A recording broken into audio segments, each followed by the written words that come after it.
case for reparative justice for the indigenous, and by indigenous we mean in Dominica, Kalinago, and African descendant communities who are victims of crimes against humanity. Those crimes are genocide, which was visited upon the Kalinagos. Genocide is the deliberate killing of a large group of people, either as a nation or as an ethnic group.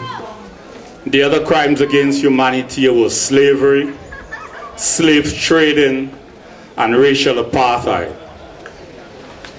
The Caribbean Reparations Commission is mandated to seek reparations for these crimes against humanity.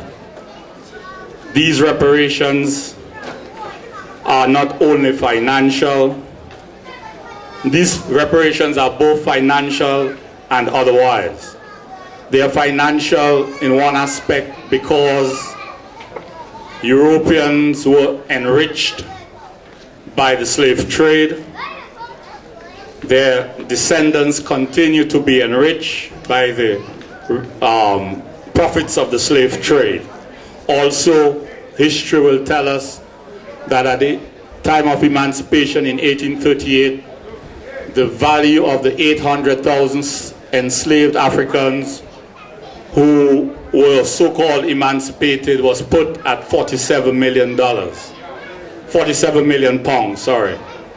Of that 47 million pounds, 20 million pounds were paid to those who enslaved us. None, not a cent, not a shilling, was it pound, shilling, not a pence, was given to the enslaved or their descendants. In fact, the other 27 million pounds was the cost of the enslaved paying for their indentureship, that period of apprenticeship after slavery. So the other aspects, however, of the Caribbean reparations issue is about reconciliation, healing, and repair. To that extent, the CARICOM Reparations Commission established the CARICOM Reparative Justice Program. This program is a 10-point action plan which serves as the path for those who were affected to reconcile, as a path to truth and a path to justice.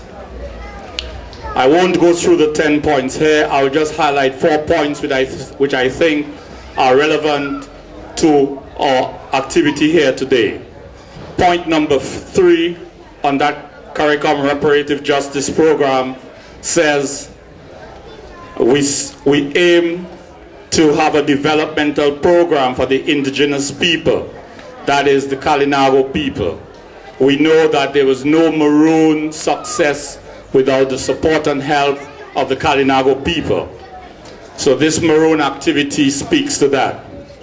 Point number 4 on the agenda speaks to the cultural institutions that need to be constructed, for example, museums and research centers to help us better understand our roles as rulers and change agents. The 12th of July movement in that regard hopes to establish Maroon sites at the Bells Heights at the Heights in Bells and elsewhere. It also hopes that this location, the old market, becomes a national monument and research center under the CARICOM Reparative Justice Program. The 7th item on the agenda was an African Knowledge Program, which hopes to address the identity crises with which we struggle on a daily basis. The questions are asked: what knowledge did the Maroons have that they brought from Africa that it allowed them to survive this attempt at extermination in Dominica? And last but not least, the 8th item on the agenda of the CARICOM Reparations, Rehabilitation and Justice program is psychological rehabilitation. There's no doubt about it that all of us must have some psychological scars after 400 years of slavery and 150 years of colonialism.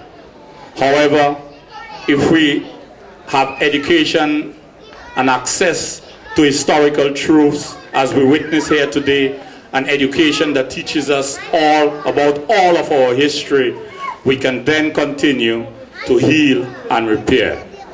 May the spirits of our ancestors be pleased. Thank you.